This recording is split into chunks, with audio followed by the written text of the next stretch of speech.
ప్రార్థన చేస్తాం. ప్రేమగల తండ్రి, కృపగలిగిన దేవ, మీ పరిశుద్ధ నామమునకు స్తుతి స్తోత్రములు, వందనాలు, కృతజ్ఞతాస్తుతులు చెల్లిస్తున్నాం. ప్రభువా, 2-3 నా నామములో ఎక్కడ కూడి ఉంటారో వారి మధ్యలో ఉంటానని చెప్పిన దేవుడు, మీకు స్తోత్రములు. మా దేవ, మీరు మా మధ్య ఉన్నారు దేవ. మిమ్మల్ని స్తుతిస్తున్నాం, ఆరాధిస్తున్నాం. ఆల్ఫా ఒమేగాయు నేనే, మొదటి వాడను కడపటి వాడను నేను చెప్పిన గొప్ప దేవుడు, మీకు స్తోత్రం చెల్లిస్తున్నాం. ఉదయకాల సమయంలో మీ వాక్యంను వినడానికి మా హృదయములను మీరు సిద్ధపరిచిన దేవుడు, స్థిరపరిచిన దేవుడు, మీకు స్తోత్రములు. మా అందరితో మాట్లాడమని ప్రార్థిస్తున్నాం దేవా. మానవుని యొక్క స్వరాన్ని మరుగుపరిచి జీవం కలిగిన దేవుడైన మీరు మా అందరితో మాట్లాడి మీరు మహిమ పొందమని యేసు ప్రభు నామములో ప్రార్థించి స్తుతించి అడిగి వేడుకుంటున్నాం తండ్రి, ఆమెన్. క్రీస్తునందు రెవరెండ్ అనిల్ కుమార్ శామ్యుల్ గారు, సహోదరి సహోదరులారా, యేసుక్రీస్తు ప్రభు శక్తిగల నామంలో మీ అందరికీ నా హృదయపూర్వక వందనాలు తెలియజేస్తున్నాను. Indian evangelical mission IM Sunday సందర్భంగా వాక్యమును పంచుకోవడానికి దేవుడు నాకు అనుగ్రహించినటువంటి ఈ శ్రేష్టమైన సమయాన్ని బట్టి దేవునికి కృతజ్ఞతాస్తుతులు చెల్లిస్తున్నాను. సంఘ పెద్దలకు, స్టాండింగ్ కమిటీ వారికి కూడా నా హృదయపూర్వక వందనాలు తెలియజేస్తున్నాను. క్రీస్తునందు ప్రియులారా, దేవుని వాక్యము వినడానికి మనమందరము దేవుని మందిర ఆవరణంలో కూడి ఉన్నాము. దేవుని సన్నిధి మన మధ్య ఉన్నది. దేవుడు మనతో ఉన్నాడు. ఈ సమయంలో దేవుడు మనతో మాట్లాడబోతున్నాడు. దేవుని వాక్యము ఎవరు చెప్పినా, దేవుని వాక్యము వివరించబడుతున్నప్పుడు 3 విషయాలు చాలా ప్రత్యేకంగా ఉంటాయి. అదేంటంటే పిలుపు అనేది ఉంటుంది, కాల్, గాడ్స్ కాల్ అనేది ఉంటుంది. ప్రతి ఒక్కరికి దేవుని పిలుపు అనేది ఉంటుంది. యేసుక్రీస్తు ప్రభు ఏమన్నారంటే, ప్రయాసపడి భారం మోసుకొని వచ్చిన సమస్త జనులారా నా యొద్దకు రండి. సమస్త జనులను దేవుడు పిలుస్తున్నాడు. అన్ని దేశాల ప్రజల్ని, భూమి మీద ఉన్నటువంటి సమస్త జనులను ప్రభు పిలుస్తున్నాడు. కాబట్టి నాకు దేవుని పిలుపు లేదు, నాకు దేవుని స్వరము లేదు అని ఎవరు చెప్పడానికి వీల్లేదు. యేసుక్రీస్తు ప్రభు మాట్లాడినప్పుడు అక్కడ పిలుపు ఉన్నది, కాల్ ఉన్నది.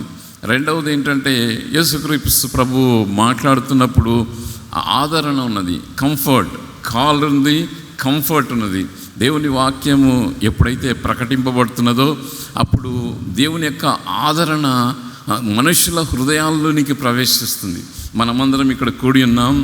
చాలామంది ఒకవేళ దుఃఖంతో వచ్చిండవచ్చు, నిరాశతో వచ్చిండొచ్చు, ఒకవేళ కృంగిపోయినటువంటి పరిస్థితుల్లో ఉండవచ్చు, నిరాశలో ఉండవచ్చు. అటువంటి వారిని దేవుడు ఆదరించడానికి సిద్ధంగా ఉన్నాడు.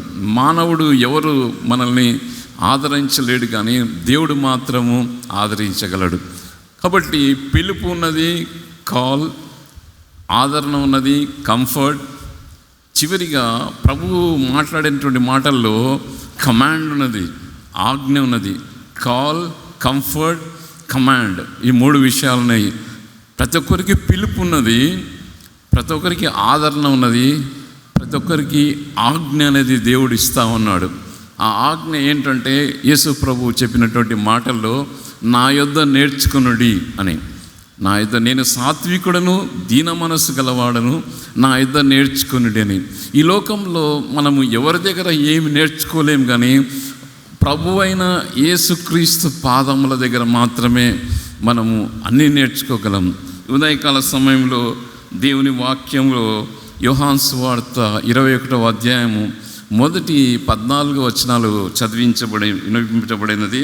యోహాను సువార్త 21వ అధ్యాయం మనం గమనించినట్లయితే, యేసు ప్రభు ఈ భూమిపైన చేసినటువంటి పరిచర్యలో ఇది చివరి ఘట్టం. తర్వాత మనం గమనించినట్లయితే యేసు ప్రభు చేసినటువంటి పరిచర్య చాలా గొప్పది.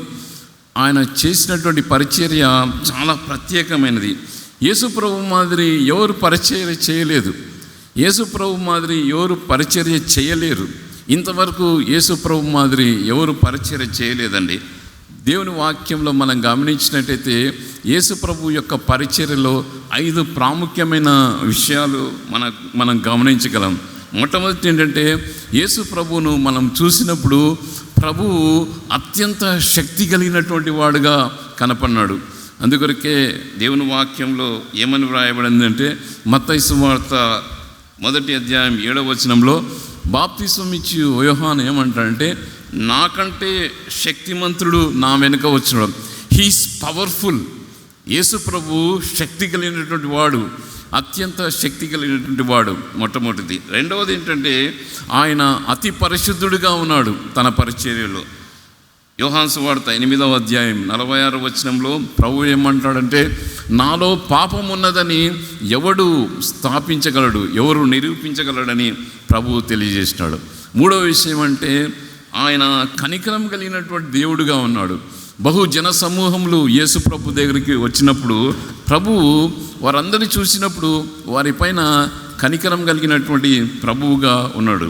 నాలుగవ విషయం మనం గమనించినట్టయితే, ఆయన ఎంతో ప్రేమ కలిగినటువంటి దేవుడిగా కనపడినాడు. యోహాను సువార్త 13వ అధ్యాయము 1వ వచనంలో మనం గమనించినట్లయితే, లోకంలో ఉన్న తన వారిని అంతం వరకు ప్రేమించినాడు. He loved the people, his disciples till the end.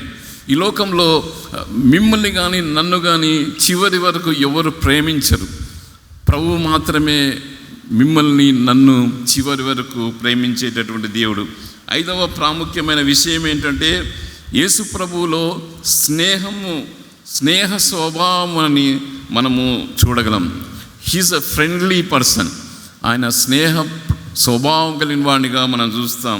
యోహాను సువార్త 15వ అధ్యాయము 5వ వచనం మనం గమనించినట్లయితే, ప్రభువు తన శిష్యులను చూసినప్పుడు ఒక మాట అన్నాడు, మిమ్మును దాసులని పిలవక స్నేహితులని పిలుస్తున్నానంటాడు. ఈ 5 ప్రాముఖ్యమైన విషయాలు యేసు ప్రభువు నమ్మినటువంటి ప్రతి ఒక్క కుటుంబంలో, ప్రతి ఒక్కరి వ్యక్తిగత జీవితంలో ఉండాలని ప్రభు ఆశపడుతున్నాడు. ఇక్కడ దేవుని వాక్యంలో మనం చదివినాం. యోహాను సువార్త 21వ అధ్యాయం 1వ వచనంలో ఏమని వ్రాయబడిందంటే, యేసు తిబెరియా సముద్ర తీరమున శిష్యులకు తను తాను ప్రత్యక్షపరచుకొను.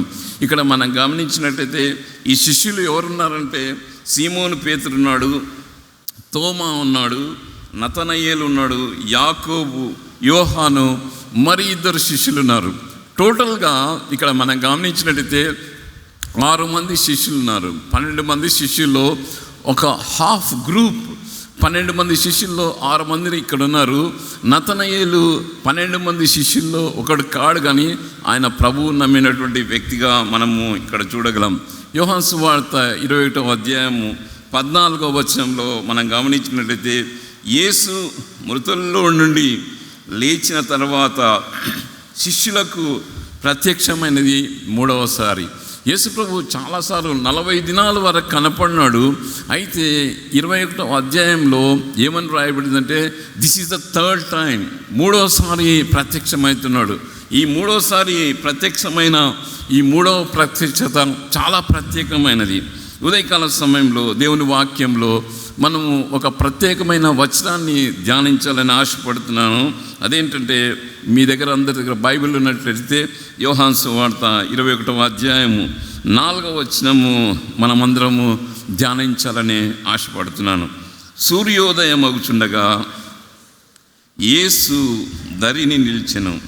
అయితే ఆయన శిష్యులు ఆయన యేసు అని గుర్తుపట్టలేదు. ఈ వచనాన్ని మనం గమనించినట్టయితే 3 విషయాలు ఉన్నాయి.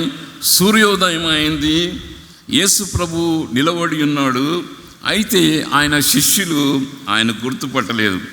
ప్రభువు ఎందుకు తిబెరియా సముద్ర తీరంన నిలిచబడి ఉన్నాడు అని మనము ధ్యానం చేసినట్లయితే, యేసుక్రీస్తు ప్రభువు తాను భూమిపైన స్టార్ట్ చేసినటువంటి పరిచర్య, తాను ఆరంభించినటువంటి పరిచర్య, అది కంప్లీట్ చేయడానికి, పూర్తి చేయడానికి అక్కడ నిలబడి ఉన్నాడు. ప్రభు పరిచర్య ఇంకా పూర్తి కాలేదు. శిలువ మరణం అయిపోయింది, పునరుత్థానుడైనాడు, ప్రభువు నిలబడి ఉన్నాడు. ప్రభు ఎందుకు నిలబడి ఉన్నాడంటే, తాను ప్రారంభించిన పరిచర్య, ఈ భూమి పైన తాను ప్రారంభించిన పరిచర్య పూర్తి కాలేదు. పూర్తి కాదు ఇంకా, అందుకొరకు ప్రభువు నిలబడి ఉన్నాడు. ప్రభువు చేయవలసింది ఇంకా ఉంది కాబట్టి ప్రభువు నిలబడి ఉన్నాడు. కాబట్టి క్రీస్తునందు ప్రియులారా, సంగమ, ఉదయకాల సమయంలో దేవుడు మాట్లాడుతున్నటువంటి విధానం ఏంటంటే, దేవుని పరిచర్య పూర్తి కాలేదు, దేవుని పరిచర్య కొనసాగుతూ ఉన్నది. ప్రపంచంలో అనేక దేశాల్లో, అనేక ప్రాంతాల్లో దేవుని యొక్క సువార్త ప్రకటింపబడుతూ ఉన్నది. అనేకులు ప్రభువును అంగీకరిస్తూ ఉన్నారు, ప్రభువును అంగీకరిస్తూ ఉన్నారు. దేవుని వాక్యంలో మనం గమనించినట్టయితే 4 సందర్భాల్లో యేసుక్రీస్తు ప్రభు నిలబడి ఉన్నట్లు దేవుని వాక్యంలో వ్రాయబడింది. యోహాను సువార్త 21వ అధ్యాయం 4వ వచనంలో మనం చదివినాం. తిబెరియా సముద్ర తీరంన యేసు ప్రభు నిలబడి ఉండడం మనం గమనిస్తూ ఉన్నాం. ఎందుకు యేసు ప్రభు ఇక్కడ నిలబడి ఉన్నాడంటే, తప్పిపోయినారు శిష్యులు, తప్పిపోయిన వారిని తిరిగి వెనుకకు తీసుకురావడానికి ప్రభు అక్కడ నిలబడి ఉన్నాడు. యేసు ప్రభు యొక్క మాటలు మర్చిపోయినటువంటి వారిని తిరిగి తన మాటలు వారికి వినిపించడానికి ప్రభు అక్కడ నిలబడి ఉన్నాడు. యోహాను సువార్త 20వ అధ్యాయము 19వ వచనం మనం గమనించినట్టయితే, ఆదివారంన శిష్యులు యూదులకు భయపడి తాము కూడి ఉన్న ఇంటి తలుపులు మూసుకొని ఉండగా వచ్చి వారి మధ్య నిలిచెను. యేసు ప్రభు చనిపోయి తిరిగి లేచిన తర్వాత పునరుత్థాన దినం, ఆదివార దినంన శిష్యులు యూదులకు భయపడి వారు ఉన్నటువంటి ఇంటి తలుపులు మూసుకొని ఉన్నప్పుడు యేసుక్రీస్తు ప్రభు వచ్చి వారి మధ్య నిలబడినాడు. He stood in the midst of disciple. ఎందుకు ప్రభువు నిలబడినంటే, భయపడినటువంటి వారిని ధైర్యపరచడానికి. క్రీస్తునందు పిల్లరా, ఈ ఉదయకాల సమయంలో మీ జీవితాల్లో ఏదైనా భయం ఉంటే, ఏదైనా దుఃఖం ఉంటే, ప్రభువు మీ కుటుంబంలో, మీ వ్యక్తిగత జీవితంలో ప్రవేశించి మిమ్మల్ని ధైర్యపరిచేటటువంటి దేవుడై ఉన్నాడు. ప్రభు ఎందుకు నిలబడి ఉన్నాడంటే, వారిని ధైర్యపరచడానికి ప్రభు అక్కడికి వచ్చినాడు. అపోస్తుల కార్యములు 7వ అధ్యాయము 55వ వచనము 56వ వచనం మనం గమనించినట్టయితే, స్టెఫెనును రాళ్లతో కొట్టి చంపుతా ఉన్నారు. రాళ్లతో కొట్టి చంపుతున్నప్పుడు స్టెఫెను ఆకాశం వైపు కన్నులెత్తి చూసినప్పుడు యేసుక్రీస్తు ప్రభు ఆయన తండ్రి కుడిపార్శ్వన నిలువబడి ఉన్నాడని ఆయన అక్కడ పలికినట్లు దేవుని వాక్యంలో వ్రాయబడింది. తనను నమ్మినటువంటి వారు శ్రమల్లో ఉన్నప్పుడు, తనను నమ్మినటువంటి వారు కష్టంలో ఉన్నప్పుడు ప్రభు నిలబడేటటువంటి వారైనాడు. క్రీస్తునందు పిల్లారా, మీ జీవితంలో కష్టాల గుండా వెళుతున్నప్పుడు, నష్టాల గుండా వెళుతున్నప్పుడు, నిరాశలో ఉన్నప్పుడు, దుఃఖంలో ఉన్నప్పుడు మీ కొరకు ప్రభు నిలబడేటటువంటి వాడుగా ఉన్నాడు. కాబట్టి ఇక్కడ దేవుని వాక్యంలో వ్రాయబడింది. ఇంకొక 4వ సందర్భం ఏంటంటే, మత్తయి సువార్త 27వ అధ్యాయం 11వ వచనంలో పిలాతు యేసు ప్రభు శిలువ మరణం అప్పుడు పిలాతు ఎక్కడున్నాడంటే ఆయన సింహాసనం పైన కూర్చున్నాడు, యేసు ప్రభు నిలబడుకొని ఉన్నాడు. ఈ దినాల్లో మనం గమనించినట్లయితే అపవాది తాను సింహాసనం పైన ఉన్నాడు, దేవుని ప్రజలు నిలబడుకొని ఉన్నారు. ఇది భయంకరమైనటువంటి దృశ్యం. ఏంటంటే, ఇంత గొప్ప దేవుడు ఒక మానవుని ఎదుట ఆయన నిలబడుకొని ఉన్నాడు. ఒక మానవుని ఎదుట నిలబడుకున్నాడు. ఎంత దీనుడుగా ఉన్నాడంటే యేసు ప్రభు శిలువ మరణానికి ముందు పిలాతును కూర్చొని ఉంటే ప్రభు నిలబడుకున్నాడు. ఎందుకు ప్రభు ఇక్కడ నిలబడుకొని ఉన్నాడంటే, మనందరి కొరకు, మనందరి రక్షణ కొరకు, మన యొక్క పాపముల విడుదల కొరకు ప్రభు నిలబడినటువంటి సందర్భం. ఎందుకు నిలబడి ఉన్నాడని మనం ధ్యానం చేసినాం. ప్రభు సముద్ర తీరమున నిలబడి ఏం చేస్తున్నాడు, వాట్ ఈజ్ డూయింగ్, ఎందుకు నిలబడి ఉన్నాడని మనం ధ్యానం చేసినాం. రెండవ విషయం ఏంటంటే, ప్రభువు ఏం చేస్తున్నాడు, సముద్ర తీరమున నిలబడి ప్రభు ఏం చేస్తున్నాడంటే, దేవుని వాక్యంలో ఏమని వ్రాయబడిందంటే, ప్రభువు నిలబడినటువంటి సందర్భాన్ని మనం గమనించినట్టయితే యేసు ప్రభువు తన శిష్యుల యొక్క ప్రతి కదలికను చూస్తూ ఉన్నాడు. వాళ్ళు ఏం చేస్తున్నారో హీస్ వాచింగ్. క్రీస్తునందు ప్రియులారా, ఈ ఉదయకాల సమయంలో దేవుడు మనలందరినీ గమనిస్తూ ఉన్నాడు. ఇక్కడ కూర్చున్నటువంటి మనందరినీ గమనిస్తున్నాడు. బాల్కనీలో ఉన్న వారిని, బెంచెస్లో కూర్చున్న వారిని, కింద కూర్చున్న వారిని, బయట చైర్స్లో కూర్చున్న వారిని, మనలందరినీ దేవుడు గమనిస్తూ ఉన్నాడు. దేవుని సన్నిధిలోనికి వచ్చినటువంటి మనందరినీ దేవుడు గమనిస్తూ ఉన్నాడు. మొట్టమొదటి రెండవది ఏంటంటే, ఎందుకు ప్రభు అక్కడ నిలబడి ఏం చేస్తున్నాడు అంటే, ప్రభు తన శిష్యుల కొరకు ఎదురు చూస్తూ ఉన్నాడు. మనము మన ఇండ్ల నుండి దేవుని మందిరానికి వచ్చేటప్పుడు ఆల్రెడీ లార్డ్ ఈజ్ హియర్. మనము రాకముందే దేవుడు ఇక్కడ ఉన్నాడు. మనందరి కొరకు దేవుడు ఎదురు చూస్తున్నారు. నా బిడ్డలు ఎప్పుడు వస్తారు? He is waiting. మనము దేవుని మందిరంలోనికి ప్రవేశించడం ఆలస్యం చేస్తామేమో కానీ దేవుడు ఆలస్యం చేయడు. మన కొరకు ఎదురు చూచేటటువంటి దేవుడుగా ఉన్నాడు. తర్వాత మనం గమనించినట్లయితే యేసు ప్రభు తన శిష్యులు ఏం చేస్తున్నారో అంతా చూస్తూ ఉన్నాడు. He is watching, he is waiting, he is seeing. దేవుడు ప్రతి కదలికను గమనిస్తూ ఉన్నాడు. వారి కొరకు ఎదురు చూస్తూ ఉన్నాడు. వారు ఏం చేస్తున్నారో అంతా చూస్తూ ఉన్నాడు. కాబట్టి ఉదయకాల సమయంలో మీ జీవితంలో, నా జీవితంలో, ప్రతి ఒక్కరి జీవితంలో ఏమి జరుగుతుందో ప్రతి కదలికను, ప్రతి మూమెంట్ను దేవుడు గమనిస్తూ ఉన్నాడు. కాబట్టి ఇంత గొప్ప దేవుడు ఉన్నాడు కాబట్టి మనం భయపడాల్సినటువంటి అవసరం లేదు. సూర్యోదయం అయినప్పుడు ప్రభు వారికి దగ్గరగా వచ్చినాడు. ఎంత గొప్ప దేవుడు అంటే, తనను నమ్మినటువంటి బిడ్డలకు దగ్గరికి వచ్చేటటువంటి దేవుడైనాడు. వారి అపజయాన్ని, వారి నిరాశను ఎరిగినటువంటి దేవుడైనాడు. దేవుడు వారితో ఒక ప్రత్యేక రీతిలో వారితో మాట్లాడాలని ఆశపడుతూ ఉన్నాడు. కాబట్టి ఉదయకాల సమయంలో దేవుడు మనందరితో మాట్లాడుతున్నాడు. ఈ స్పీకింగ్, దేవుడు మనందరితో మాట్లాడుతూ ఉన్నాడు. ఇక్కడ దేవుని వాక్యంలో మనం గమనించినట్లయితే యోహాను సువార్త 21వ అధ్యాయం 5వ వచనంలో ప్రభు తన శిష్యులతో మాట్లాడుతున్నాడు. ఏమని మాట్లాడుతున్నాడంటే, పిల్లలారా, భోజనమునకు మీ యొద్ద ఏమైనా ఉన్నదా అని వారిని అడగగా లేదని వారు ఆయనతో చెప్పిరి. ఏమైనా ఉన్నదా? మీ దగ్గర ఏమైనా ఉందా భోజనానికి? ప్రభువుకు తెలుసు, రాత్రంతా వీళ్ళు ప్రయాసపడినారు, ఆకలితో ఉన్నారు. ప్రభువుకు ఆకలి లేదు, కానీ వాళ్ళు ఆకలిగా ఉన్నారు, విన్నారు ప్రభు. కాబట్టి మన జీవితంలో ఎటువంటి పరిస్థితిలో ఉన్నామో ఎరిగినటువంటి గొప్ప దేవుడు వారితో మాట్లాడి, పిల్లలారా, తినుటకు మీ వద్ద ఏమైనా ఉన్నదా అంటే వాళ్ళు లేదన్నారు. ఆయన ఎవరో అనుకున్నారు, గుర్తుపట్టలేదు. ఇక్కడ దేవుని వాక్యంలో మనం గమనించినట్లయితే యోహాను సువార్త 21వ అధ్యాయం 6వ వచనంలో ప్రభు ఏమంటున్నాడంటే, దోనె కుడి ప్రక్క వలవేయుడి మీకు దొరుకునని చెప్పాను. వారు అలాగూ చేయగా చేపలు విస్తారముగా పడినందున వలలాగా లేకపోయిరి. 21వ అధ్యాయం 7వ వచనం. కాబట్టి యేసు ప్రేమించిన శిష్యుడు ఆయన ప్రభు సుమి అని పేతురుతో చెప్పాను. ఇక్కడ శిష్యులందరిలో ఒక్కరే యోహాను మాత్రమే యేసు ప్రభువును గుర్తుపట్టినాడు. ఎవ్వరు గుర్తుపట్టలేకపోయినారు. ఇక్కడ మనం గమనించినట్టయితే ఆయన స్వరమును యేసు ప్రేమించిన శిష్యుడు గుర్తుపట్టినాడండి. తర్వాత మనం గమనించినట్టయితే జరిగిన ఆశ్చర్య కార్యంని బట్టి ఈయన యేసు ప్రభు అని ఆయన యోహాను గుర్తుపట్టినాడు. ఈ దినాల్లో మనం గమనించినట్టయితే దేవుడు అనేకులతో మాట్లాడుతూ ఉన్నాడు. దేవుని వాక్యం అనేకులు వింటూ ఉన్నారు, కానీ దేవుని స్వరాన్ని గుర్తుపట్టలేనటువంటి జీవితాలు ఎన్నో ఉన్నాయి. యేసు ప్రభువుని ఎరగనటువంటి జీవితాలు ఈ లోకంలో ఎన్నో ఉన్నాయి. కాబట్టి ఉదయకాల సమయంలో దేవుడు వారిని వెతుకుతూ వచ్చినాడు. He searching. ఉదయకాల సమయంలో మనందరినీ కూడా దేవుడు వెతికేటటువంటి దేవుడు అయినాడు. వారి జీవితాలను బట్టి ప్రభు సంతోషంగా లేడు. He is not happy.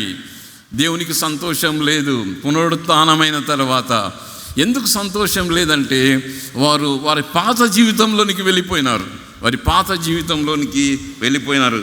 ఎందుకనగా ఆయన స్వరాన్ని మర్చిపోయినారు, ఆయననే మర్చిపోయినారు. సూర్యోదయం అయింది, యేసుక్రీస్తు ప్రభు వెలుగులో వచ్చినాడండి, చీకట్లో రాలేదు.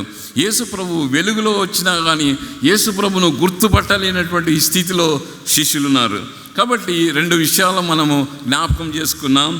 యేసు ప్రభు ఎందుకు నిలబడి ఉన్నాడు, నిలబడి ప్రభు ఏం చేస్తున్నాడు అంటే 2 విషయాలు మనం జ్ఞాపకం చేసుకున్నాం. ప్రాముఖ్యంగా ఈ సమయంలో ప్రభు తిబెరియా సముద్ర తీరం నిలబడి ఉండుటకు గల 4 ప్రధానమైన కారణాలు మీద పంచుకోవాలని ఆశ. There are 4 reasons. 4 ప్రాముఖ్యమైన విషయాలు ఉన్నాయి. యేసుక్రీస్తు ప్రభు ఆ సముద్ర తీరంన నిలవబడి ఉండడానికి 4 ప్రధానమైన కారణాలు ఉన్నాయి. మొట్టమొదటి కారణం ఏంటంటే, తన యందు విశ్వాసం ఉంచి వెంబడించిన వారి ఎడల ప్రభు ఒక గొప్ప ఉద్దేశం కలిగి ఉన్నాడు. God has a great purpose. God has a great purpose. మీ ఎడల దేవునికి ఒక గొప్ప ఉద్దేశం ఉన్నది, గొప్ప ఆశయం ఉన్నది, గొప్ప లక్ష్యం ఉన్నది, గొప్ప గురి ఉన్నది. ప్రభువు కలిగి ఉన్నాడు. మనందరి ఎడల దేవునికి ఒక గొప్ప ఉద్దేశం ఉన్నప్పుడు మనకు దేవుని ఎడల ఆ గొప్ప ఉద్దేశం ఉందా? దేవుడు ప్రశ్నిస్తున్నాడు. Do you have purpose about God in your lifes? దేవునికి పట్ల మీకు ఉద్దేశం ఉందా? మీ పట్ల అయితే దేవునికి ఒక గొప్ప ఉద్దేశం ఉంది. ఇక్కడ మనం గమనించినట్లయితే శిష్యులు వల వేస్తున్నటువంటి వారు తమ పాత జీవితంలోనికి వెళ్ళిపోవడం దేవుని యొక్క ఉద్దేశం కాదు. వారు బయటికి వచ్చి ఆయన కొరకు జీవించాలన్నది దేవుని యొక్క ఉద్దేశం. కాబట్టి క్రీస్తునందు ప్రేమ సంగమ, దేవుడు ఉదయకాల సమయంలో మనందరితో మాట్లాడుతున్న విధానం ఏంటంటే, you need to come out. నీవు బయటికి రావాలి. ఈ లోక జీవితంలో నుండి, ఈ లోక పరిస్థితులు ఎటువంటివైనప్పటికీ, ఎన్ని పరిస్థితులు నిన్ను నిరాశపరిచినప్పటికీ, ఎన్ని స్థితిగతులు మిమ్మల్ని కృంగజేస్తున్నప్పటికీ, you need to come out. నువ్వు బయటికి రావాలి, ప్రభు కొరకు జీవించాలి. దేవుని వాక్యము చెప్పేవారి ఎడల, దేవుని వాక్యము వినేవారి ఎడల దేవునికి ఒక ప్రత్యేకమైన ఉద్దేశం ఉన్నది. ఇక్కడ నిలబడి దేవుని వాక్యం చెప్పేవారి ఎడల దేవునికి ఒక ఉద్దేశం ఉంది. మీ అందరి ఎడల, దేవుని వాక్యం వింటున్నటువంటి మీ అందరి ఎడల దేవుని ఒక గ్రేట్ పర్పస్ ఈస్ దేర్. దేవునికి ఒక ప్రత్యేకమైన ఉద్దేశము ఉన్నది. బిల్లీ గ్రహాం గారు, ఆయన ఒక గొప్ప దైవజనుడు. ప్రపంచమంతటా సువార్తను ప్రకటించినటువంటి వ్యక్తి.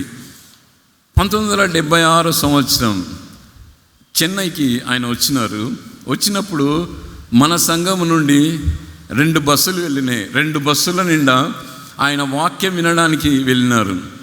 ఆ బస్సుల్లో వెళ్ళినటువంటి వారు ఎంతమంది ఉన్నారో ఇక్కడ తెలియదు, కానీ చాలామంది ప్రభువునందు నిద్రించినారు, లేరు. మన సంఘంలో నుండి చెన్నైకి వెళ్ళినటువంటి వారు, దేవుని వాక్యాన్ని వినడానికి వెళ్ళినటువంటి వారు మన మధ్య లేరు. ఈ సందర్భంలో ఆయన ఒక మీటింగ్లో ఆయన ప్రసంగిస్తూ ఉన్నాడు. ఒక మీటింగ్లో ప్రసంగిస్తున్నప్పుడు ఒక 10 మంది ఏం చేసినారంటే, ఆయన చంపాలనుకున్నారు. బిల్లీ గ్రహాం గారిని చంపాలనుకొని 10 మంది తమ కోట్లలో గన్స్ పెట్టుకొని వచ్చినారు. 10 మంది తమ కోట్ల గన్ పెట్టుకొని అందరు వచ్చి నిలబడినప్పుడు అప్పుడు ఏమనుకున్నారంటే, వాళ్ళు ఒక ప్లాన్ వేసుకున్నారు. బిల్లీ గ్రహాం గారు వాక్యం చెప్పిన తర్వాత ఒక పాట ఉంటుంది, ఉన్నట్టు నేను వచ్చేదను, నేను ఒప్పుకొందు తప్పులను. ఆ పాట పాడుతున్నప్పుడు 1000 కొలది మంది ముందుకొచ్చి ప్రభువుకు సమర్పించుకునేటటువంటి వారు.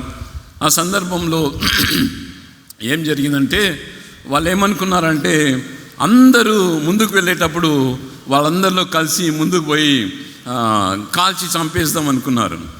దాంట్లో జార్జ్ అనేటువంటి ఒక వ్యక్తి గన్ పెట్టుకొని కోర్టులో నిలబడుకున్నటువంటి సందర్భంలో అప్పుడు ఏం జరిగిందంటే, ఆయన ఒక స్వరం విన్నాడు. ఇంగ్లీష్లో వినపడింది, George what you are doing here. George, ఇక్కడ నువ్వేం చేస్తున్నావు అనేసరికి ఆయన ఇట్లా వెనుకకు తిరిగి చూసేసరికి ఎవరు లేరు.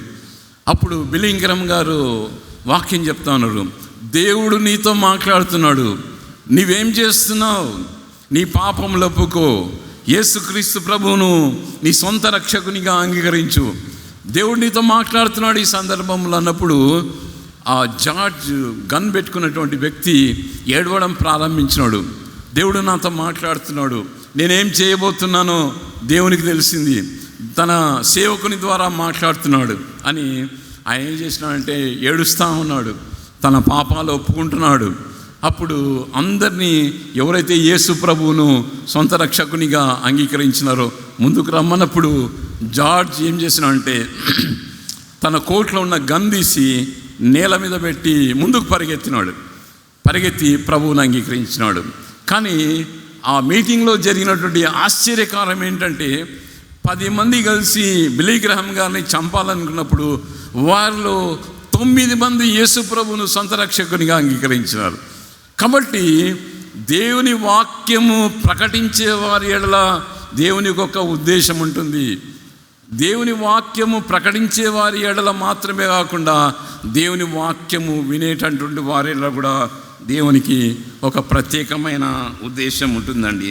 కాబట్టి మొట్టమొదటి ఏంటంటే God has a great purpose. మీ ఎడల కూడా దేవునికి ఒక ప్రత్యేకమైన ఉద్దేశం ఉంది. రెండవది ఏంటంటే తన యందు విశ్వాసం ఉంచి వెంబడించిన వారి ఎడల దేవునికి గొప్ప చిత్తం ఉన్నది. God has a great will for you. దేవునికి ఒక గొప్ప చిత్తం ఉన్నది. దేవుని చిత్తం అనగా దేవుని సంకల్పం, దేవుని ప్రణాళిక, దేవుని నిర్ణయం, దేవుని కోరిక. లూకా సువార్త 7వ అధ్యాయము 30వ వచనం ఎవరైనా చదువుతారా అండి? లూకా సువార్త 7వ అధ్యాయము 30వ వచనం.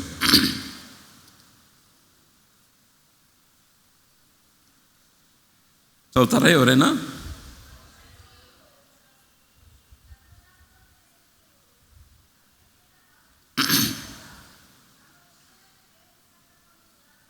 ఇక్కడ మనం గమనించినట్లయితే అక్కడ బాప్తిస్మం జరుగుతూ ఉన్నాయి.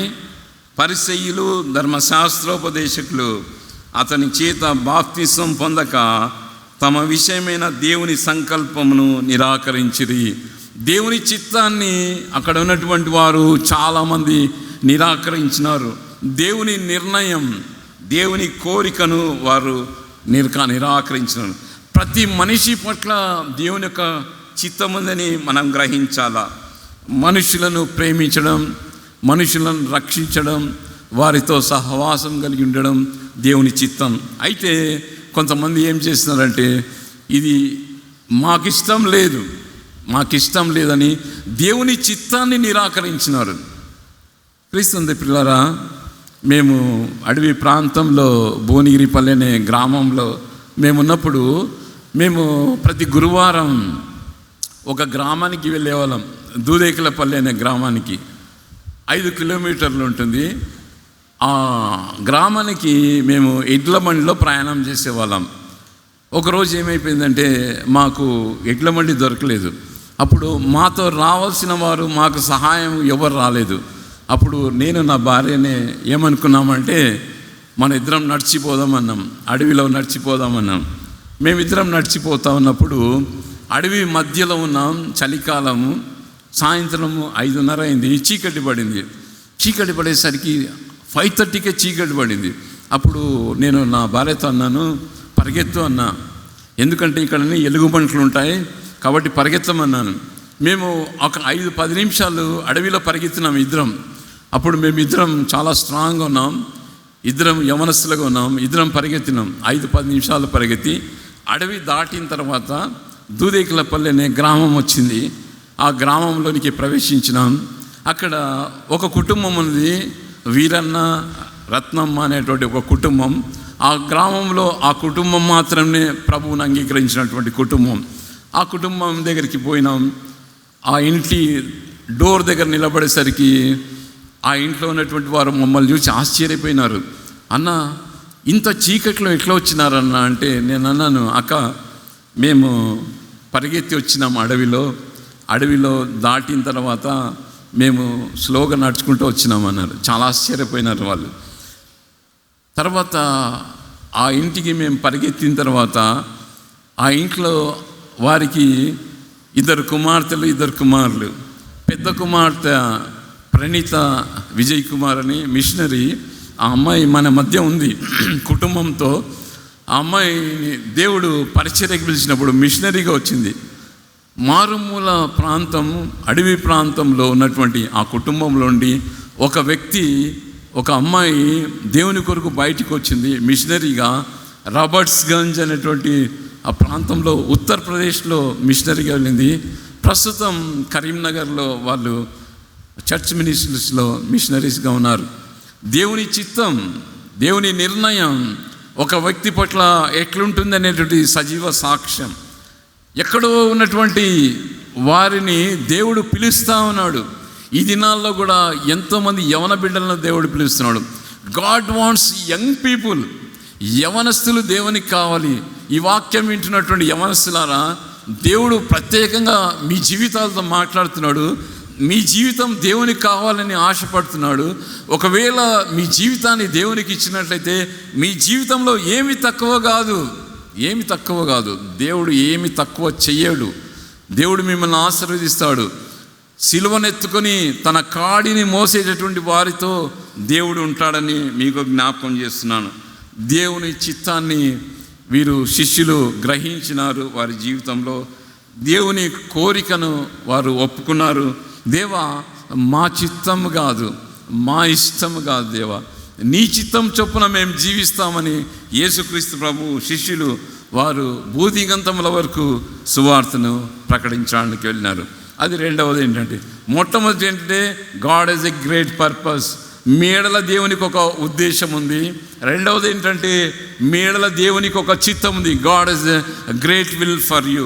మూడవది ఏంటంటే తన యందు విశ్వాసం ఉంచి వెంబడించినటువంటి వారిల దేవునికి ఒక గొప్ప దర్శనం ఉంది. God is a great vision for you. దేవునికి ఒక గొప్ప దర్శనం ఉంది. ఆ దర్శనం ఏంటంటే వారు తన మాదిరి జీవించాలని. యేసుక్రీస్తు ప్రభు యొక్క దర్శనం ఏంటంటే తన శిష్యులు తన మాదిరి జీవించాలని, తన యందు విశ్వాసం ఉంచినటువంటి వారు తన వలె ఉండాలని ప్రభువు కోరినాడు. ఇక్కడ దేవుని వాక్యంలో మనం గమనించినట్టయితే యోహాను సువార్త 8వ అధ్యాయం 12వ వచనంలో ఒక మాట వ్రాయబడింది. నేను లోకమునకు వెలుగై ఉన్నానని ప్రభువు తెలియజేసినాడు. మత్తయి సువార్త 5వ అధ్యాయం 14వ వచనంలో మీరు లోకమునకు వెలుగై ఉన్నాడు. ప్రభు ఏమన్నంటే నేను లోకమునకు వెలుగై ఉన్నాను, మీరు కూడా లోకమునకు వెలుగై ఉన్నారు. హీ వాంట్స్ టు ఈక్వాలిటీ, సమానత్వం కోరుతా ఉన్నాడు. నేనేమై ఉన్నానో మీరు కూడా అదే ఉండాలని ప్రభు కోరుతా ఉన్నాడు. యోహాను సువార్త 1వ యోహాను 1వ అధ్యాయం 5వ వచనంలో ఏమని వ్రాయబడింటే దేవుడు వెలుగై ఉన్నాడు, ఆయనందు చీకటి ఎంత మాత్రం లేదు. God is light and there is no darkness at all. దేవునిలో చీకటి ఎంత మాత్రం లేదు. కాబట్టి ఆయనను విశ్వసించి వెంబడించే వారి జీవితంలో చీకటి ఉండకూడదు అని ప్రభు కోరుతున్నాడు. ఇంకొక విషయాన్ని జ్ఞాపకం చేస్తున్నాడు ప్రభు. లూకాసు వార్త 9వ అధ్యాయం 62వ వచనంలో నాగటి మీద చేయి వేసి వెనుకకు చూడకూడదు అంటున్నాడు. ఎన్ని పరిస్థితులు వచ్చినా యేసు ప్రభు వెనుకకు వెళ్ళలేదండి. కాబట్టి దేవుని యందు విశ్వాసం ఉంచినట్టు మనమందరము మన జీవితంలో చీకటి ఉండకూడదు, మన జీవితంలో వెనుకకు వెళ్ళకూడదు, మన జీవితంలో ప్రభు కొరకు ముందుకు సాగాలి. ఇది ప్రభువుకు ఉన్నటువంటి గొప్ప దర్శనం.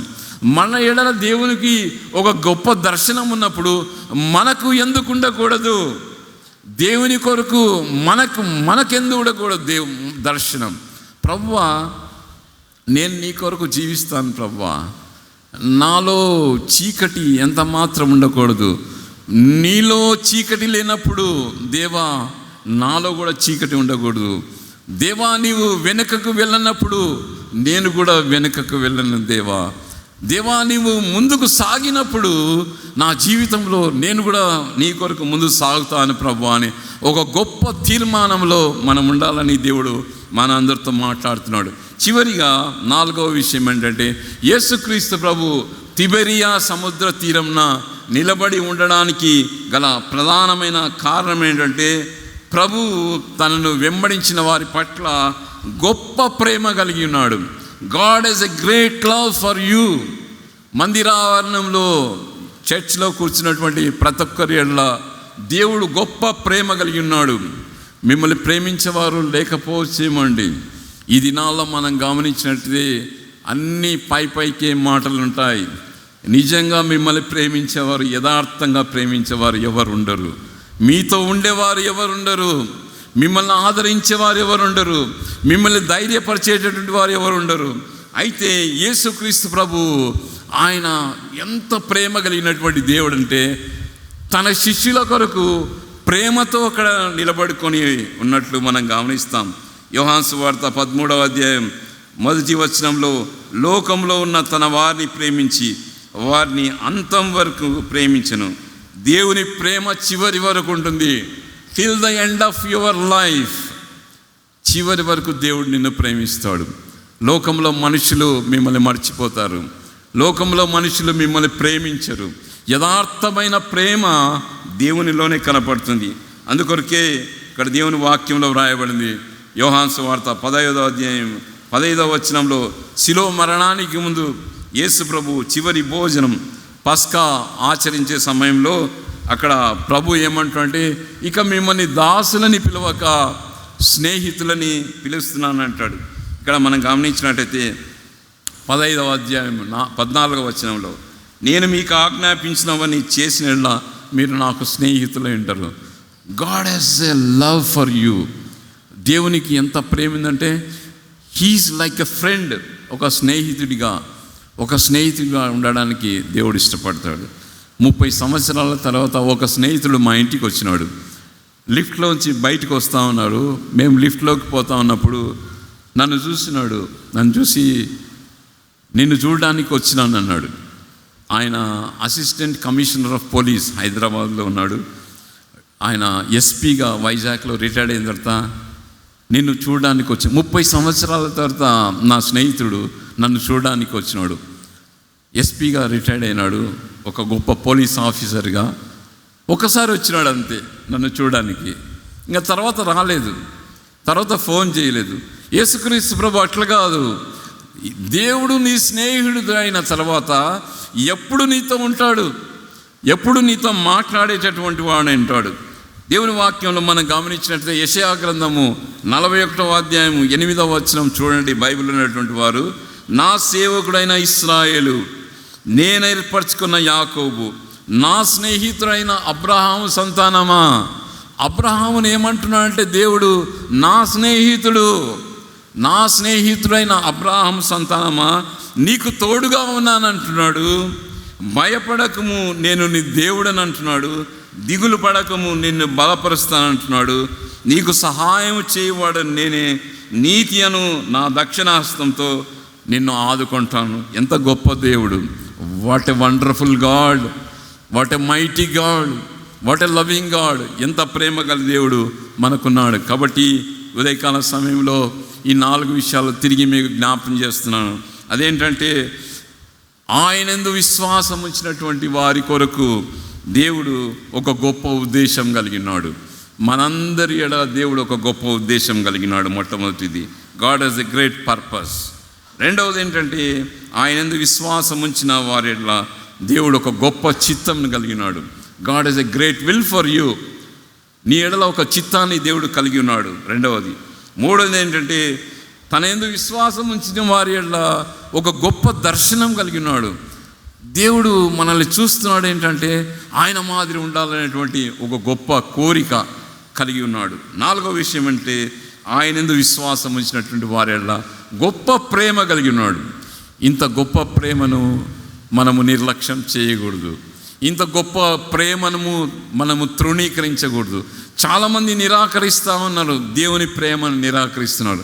క్రీస్తునందు ప్రియులారా, ఈ ఉదయకాల సమయంలో దేవుడు మనందరితో మాట్లాడుతున్నటువంటి సందర్భం ఏమిటి? నిన్ను ప్రేమిస్తున్నాను, నీ జీవితాన్ని ప్రేమిస్తున్నాను, నీ కుటుంబాన్ని ప్రేమిస్తున్నాను, నీ వ్యక్తిగత జీవితాన్ని ప్రేమిస్తాను. నిన్ను ఎవరు ప్రేమించకపోయినప్పటికీ, నిన్ను ఎంతమంది అసహించుకున్నప్పటికీ నేను నిన్ను అసహించను. నా జీవితంలో నేను ఇంతవరకు దేవుని కొరకు నిలబడడానికి ఉండడానికి ఒకటే ఒక కారణం. అదేంటంటే, నా యొద్దకు వచ్చి వారిని నేను ఎంత మాత్రము బయటికి తోసివేయను. I will not push you out. నిన్ను బయటికి తోసివేయని దేవుడు. నువ్వు ఎన్నిసార్లు దేవుని నుండి దూరం అయినప్పటికీ, ఎన్నిసార్లు దేవుని ప్రేమను ఎరగనప్పటికీ, ఎన్నిసార్లు నీవు విరోధంగా ప్రవర్తించినప్పటికీ, ఎన్నిసార్లు పాపములో కూలిపోయినప్పటికీ, నువ్వు ఎన్నిసార్లు దేవుని దగ్గరికి వచ్చినప్పటికీ నిన్ను త్రోసివేయడు. He will accept you. క్రీస్తునందు పిల్లారా, ఉదయకాల సమయంలో ఈ వర్తమానము మన దేశంలో అనేక ప్రాంతాల్లో ప్రకటింపబడుతూ ఉన్నది. ఇండియన్ ఎవాంజలికల్ మిషన్ ద్వారా అనేక మంది మిషనరీలు ఈ ప్రేమ గల సువార్తను అనేక ప్రాంతాల్లో ప్రకటిస్తున్నారు. వారందరి కొరకు మనం ప్రార్థన చేస్తాం. ఒక గొప్ప సవాలు ఇక్కడ వినిపింపబడుతుంది. ఏంటంటే, మీ జీవితంలో ఈ సమయంలో దేవుడు మీతో మాట్లాడుతున్నట్లయితే, యవనస్తులారా, మీతో దేవుడు మాట్లాడుతున్నాడు. మీ జీవితాలు దేవునికి కావాలి, సమర్పించుకోండి. This is the time. ఇది సమయము, దేవునికి సమర్పించుకునే సమయం. మీరు పెద్దలైనా, పురుషులైనా, స్త్రీలైనా, చిన్నపిల్లైనా, ఎవరైనా ఏ స్థలంలో, దేవుని మందిరంలో ఎక్కడ కూర్చున్నప్పటికీ దేవుడు మీతో మాట్లాడుతున్నాడు. అదేంటంటే, ఇది సమర్పించుకునే సమయం. మనము తిరిగి దేవునికి సమర్పించుకునే రీడెడికేషన్, తిరిగి సమర్పించుకునే సమయం. ప్రభు తిబేరియా సముద్ర తీరంన ఎందుకు నిలబడినంటే, he's waiting, he's watching, he's seeing. దేవుడు మనందరి కొరకు ఇంకా ఎదురు చూస్తూ ఉన్నాడు. అనేకుల కొరకు ఎదురు చూస్తున్నాడు. అనేక కుటుంబాల కొరకు ఎదురు చూస్తున్నాడు. ప్రతి కుటుంబానికి నేను ఒక విషయాన్ని తెలియజేశాను. మీ కుటుంబంలో నుంచి ఒక బిడ్డను దేవుని కొరకు ప్రత్యేకపరచండి. ఒక బిడ్డను ప్రత్యేకపరచండి, చదివించండి, బాగుంది. కానీ ఒక వ్యక్తిని మీ కుటుంబంలో నుండి దేవునికి ప్రత్యేకపరచండి, దేవునికి ఇవ్వండి. దేవునికి మీ కుటుంబంలో నుండి ఒక వ్యక్తిని ఇవ్వండి, మీ బిడ్డని ఇవ్వండి, మీ కుమారుని ఇవ్వండి. దేవునికి సంతోషం, దేవునికి సంతోషం. మీ బిడ్డలను దేవునికి ఇస్తే, మీ పిల్లలను దేవునికి ఇస్తే, మీ కుటుంబాలు ఆశీర్వదింపబడతాయి, మీ కుటుంబాలు దీవించబడతాయి. కాబట్టి మనమందరం తల వంచుదాం, ప్రార్థన చేస్తాం, దేవుని వైపు చూస్తాం. ప్రభువా, నా కుటుంబాన్ని నీకు సమర్పించుకుంటున్నాను దేవా. మా దేశంలో ఎన్నో ప్రాంతాల్లో సువార్త ప్రకటిస్తున్నటువంటి మిషనరీల కొరకు మేము ప్రార్థన చేస్తాం ప్రభువా. వారి కొరకు మేము నిలబెడతాం ప్రభువా. వారి కొరకు మేము ప్రార్థన చేస్తాం ప్రభువా. అంత మాత్రమే కాకుండా మా కుటుంబంలో ఒక వ్యక్తిని నీకు ఇస్తాం ప్రభువా అని దేవునికి వాగ్దానం చేయండి. యవన బిడ్డలారా, యవనస్తులారా, ఈ సమయంలో దేవుడు మీతో ప్రత్యేకంగా మాట్లాడుతున్నాడు. మీ జీవితము దేవుడికి కావాలని దేవుడు కోరుతున్నాడు. మనం తల ఉంచుతాం, ప్రార్థన చేస్తాం. మహోన్నతుడా, ఘనదేవ, ఈ శ్రేష్టమైనటువంటి ఉదయకాలన మీ సేవకులని మీరు మరుగుపరిచి మీరు మాట్లాడిన రీతిని బట్టి వందనాలు, స్తోత్రాలు.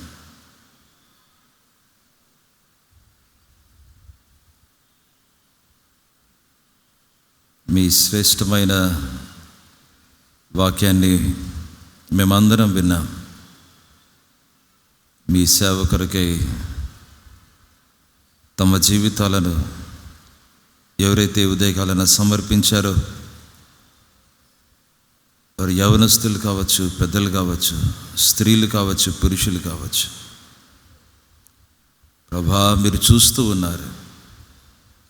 వారి సమర్పణ మీ దృష్టికి ఎంతో ప్రశస్తమైనది. ఆ బిడ్డలు మీరు చేపట్టుకుని లేవనెత్తండి ప్రభా. ఈరోజు మీ సేవ కొరకు అద్భుతంగా నిలబెట్టండి.